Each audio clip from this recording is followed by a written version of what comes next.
Na corrida de carros de Fórmula 1, é necessário que o piloto tenha um bom entendimento da física do movimento e da energia para que possa ganhar a corrida. Alguns dos elementos científicos que podem estar relacionados à energia e ao movimento incluem a quantidade de combustível no tanque do carro, que determina a energia que o carro pode gerar. A aerodinâmica do carro, que afeta a resistência ao ar e a capacidade de o carro se movimentar rapidamente. A fricção entre os pneus e a pista, que afeta a velocidade e a capacidade de o carro fazer curvas com precisão. A suspensão do carro, que afeta a estabilidade do veículo e a capacidade de o piloto manter o controle em alta velocidade. 2. No triatlo, os elementos relacionados à energia e ao movimento podem variar de acordo com a modalidade em questão.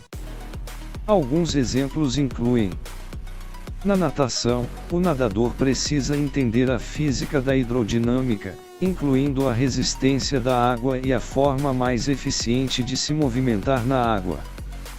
No ciclismo, é necessário entender a aerodinâmica da bicicleta e a fricção entre os pneus e a estrada, além de saber como manter o equilíbrio e a estabilidade durante a corrida. Na corrida, o corredor precisa compreender os princípios do movimento e da força para gerar a energia necessária para correr, além de saber como administrar sua resistência para terminar a corrida. Algumas das principais semelhanças entre os elementos encontrados em todas as modalidades incluem a importância da aerodinâmica, da fricção e da resistência, além da necessidade de compreender a energia e o movimento para maximizar o desempenho. As diferenças incluem o tipo de resistência, água versus ar ou estrada, a velocidade e o tipo de energia gerado em cada modalidade. 2.1 Grandezas físicas são propriedades mensuráveis dos corpos ou fenômenos que podem ser expressas quantitativamente.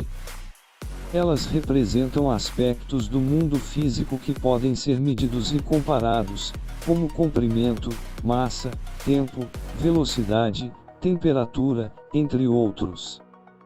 As unidades de medida, por sua vez, são os padrões que usamos para expressar quantitativamente essas grandezas físicas.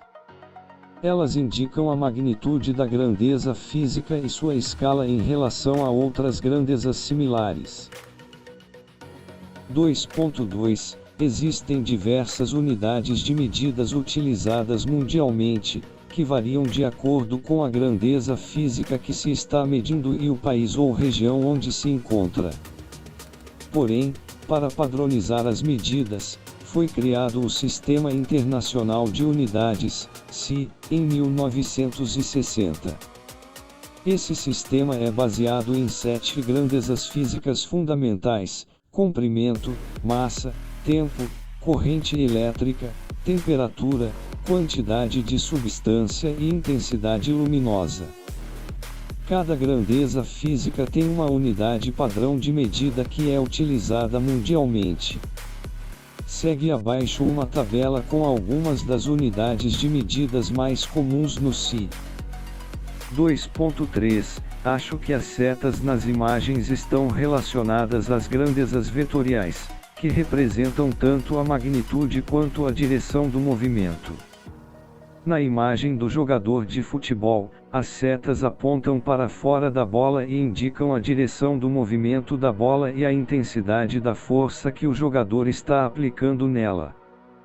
Na imagem da canoa remando, a seta aponta para frente e representa a direção e intensidade da força que está sendo aplicada pelos remadores para deslocar a canoa para frente. 2.4 As grandezas escalares são aquelas que podem ser totalmente descritas por um número e uma unidade de medida, sem precisar de direção ou sentido. Exemplos de grandezas escalares são tempo, massa, temperatura e distância. Já as grandezas vetoriais são aquelas que possuem direção, sentido e magnitude.